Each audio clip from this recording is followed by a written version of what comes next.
As I mentioned at the top of the hour, it appears though Joe Biden is off the hook yet again. Of course, I'm referring to Robert Hur's investigation coming up with no charges for President Biden after they spent an entire year looking into his obvious mishandling of classified materials at 2 locations. Unlike the majority of our majority, obviously, Congressman Greg Steube always has his head on straight. Congressman, look, they kicked in the door at Mar-a-Lago and Biden's got nothing?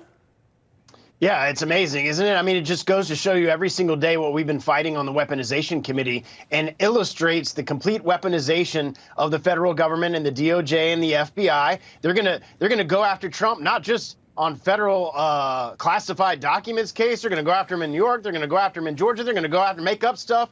Going to do whatever they can. And then when Joe Biden's actually committed crimes, when we have actual evidence of crimes that have been committed, they're going to do the exact same thing. They're going to do the opposite thing against him when they've been going after Trump this entire time. So it shows the American people exactly what is happening in the Biden DOJ. Yeah, well, Congressman, I got to ask you, though, what the heck is going on in the House? I mean, spending levels haven't flinched at all. There was a big promise from a lot of Republicans, including the new speaker, saying we're not going to pass anything without border security. Yet here we have a 2-month CR where people are going to keep flowing right through our border.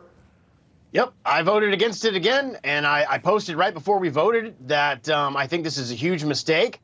This is the time Americans put us in charge of the House. And if it takes shutting down the government to shut down the border, I am all for that. Yes. That is the strategy that we absolutely need to take. Unfortunately, the majority of our conference doesn't think that that's a good idea because in the past, shutting down the government hasn't been good for Republicans, and they're more concerned about their reelection odds than they are about the safety and security of the American people. If I don't get reelected for shutting down the government to stop the infiltration and invasion that we have at the southern border, I'm happy to take that loss for the American people, because that's where we're at. And I just was reading an article right before I came on Blaze on all of our economic woes that are down the line, the interest that we're going to be doing on the debt.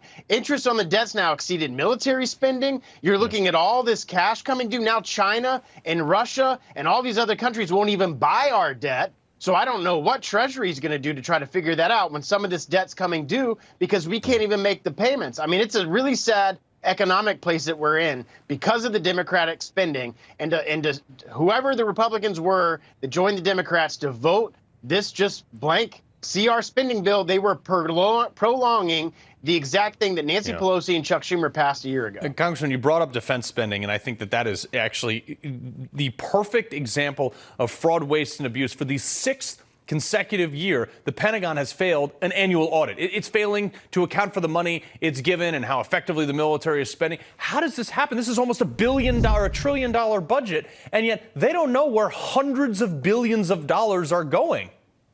Well, and they won't even give us accountability on the $112 billion they gave Ukraine. We've asked and asked and asked for accountability on those payments. They can't even get their own house in order, let alone the billions of dollars that we're giving other countries. If it's actually being used for the purposes that we're giving to them. We're in a bad state. Republicans need to stand up. And if it means shutting down the government, I'm all for it. Real quick, I know you're a fellow gun guy like me. The federal judge protecting the rights of law-abiding gun owners, who all of us bought these lawfully authorized pistol braces for an AR-15 style rifle. The ATF tried to rewrite your guys' laws by, fiat, and the court smacked him down, said, can't do that.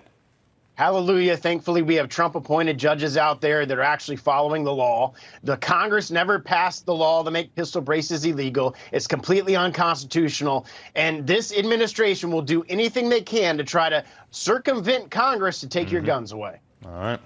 Congressman Greg Steube, that's why you're one of the good guys, sir. Thank you. All right. Coming up, violent protests breaking out at the DNC headquarters last night over support for Israel.